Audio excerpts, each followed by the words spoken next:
മലയാള സിനിമയിൽ സമീപകാലത്ത് ഏറ്റവും മികച്ച മൗത്ത് പബ്ലിസിറ്റി ലഭിച്ച ചിത്രങ്ങളിൽ ഒന്നാണ് എക്കോ. ബോക്സ് ഓഫീസിൽ മികച്ച പ്രതികരണം കാഴ്ചവെച്ച ചിത്രത്തിന്റെ ഏറ്റവും പുതിയ കളക്ഷൻ റിപ്പോർട്ടുകളാണ് ഇപ്പോൾ പുറത്തു വന്നിരിക്കുന്നത്.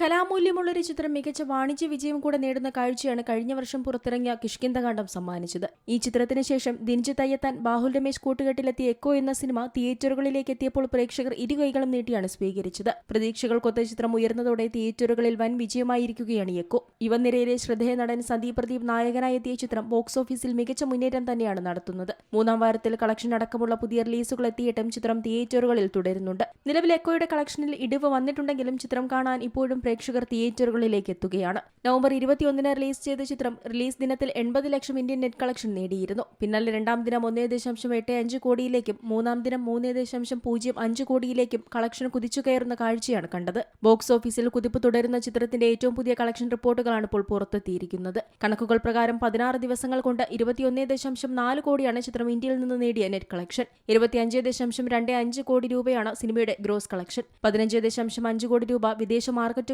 നിന്നും നേടിയിട്ടുണ്ട്. ഇതോടെ ആഗോള ബോക്സ് ഓഫീസിൽ നിന്ന് ഇതുവരെ 40.75 കോടി രൂപയാണ് ചിത്രം നേടിയത്. വരുന്ന വാരങ്ങളിലും ചിത്രം തിയേറ്ററുകളിൽ വിജയകരമായി പ്രദർശനം തുടരുമെന്ന് തന്നെയാണ് സിനിമ അനലിസ്റ്റുകൾ പറയുന്നത്. അതേസമയം ആരാധ്യ സ്റ്റുഡിയോസിന്റെ ബാനറിൽ MRK ജയറാമാണ് ചിത്രം നിർമ്മിച്ചത്. കിഷ്കിന്ധകാണ്ഡത്തിന്റെ സംഗീത സംവിധായകൻ മുജീബ് മജീദ് തന്നെയാണ് എക്കോയുടെയും സംഗീതം നിർവഹിച്ചിരിക്കുന്നത്. കഥാവഴിയിൽ മൃഗങ്ങൾക്കും നിർണായകമായ സ്ഥാനം നൽകിയൊരുക്കിയ കിഷ്കിന്ധകാണ്ഡം, കേരള ക്രൈം ഫയൽസ് സീസൺ 2 എന്നിവയ്ക്ക് ശേഷം എത്തിയ എക്കോയിലും മൃഗങ്ങൾക്ക് പ്രാധാന്യമുണ്ട്. രചയിതാവായ ബാഹുൽ രമേശിന്റെ 3 ഭാഗങ്ങളുള്ള അനിമൽ ട്രിലോജിയിലെ അവസാന ഭാഗമാണ് എക്കോ. പരസ്പര ബന്ധമില്ലാത്ത 3 വ്യത്യസ്ത കഥകളാണ് ഈ ട്രിലോജിയിലുള്ളത്.